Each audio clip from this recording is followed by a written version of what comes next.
We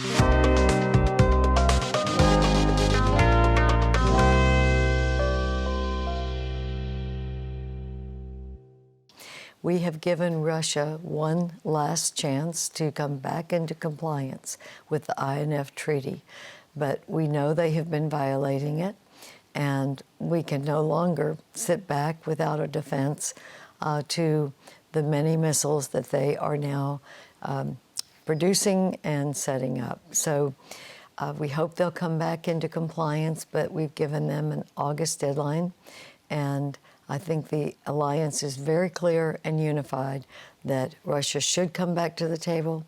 They are destabilizing the European security by not doing that, and they'll have about a month to show that they are destroying the missiles that they have produced. There will be a NATO-Russia Council meeting next week. What are your expectations for that meeting, and on what day will it be held?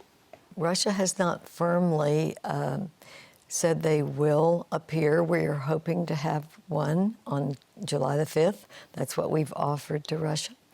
And we hope to achieve that because it is important that we talk.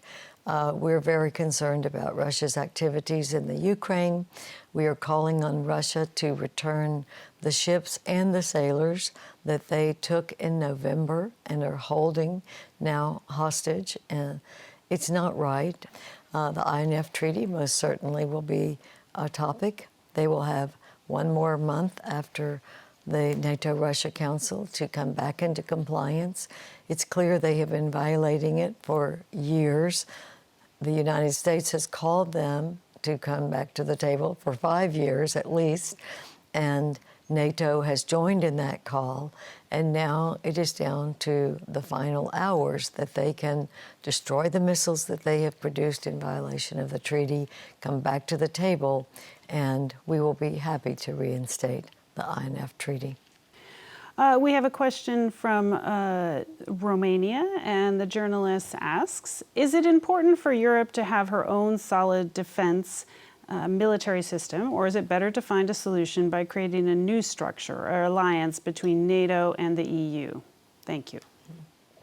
Well, I think the NATO parameters that we have now are very good.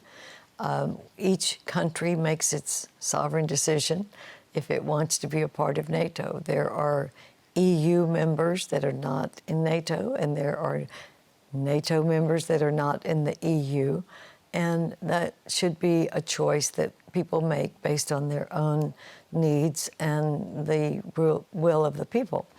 But having said that, we certainly welcome every country that wants to be in NATO, that has the requirements to be in NATO, that they want to be in Article 5, they want to be bonded in our North Atlantic bond, our North Atlantic Alliance, that they would stand with us as we would stand with them, and that they have a democracy, a rule of law, and human rights requirements.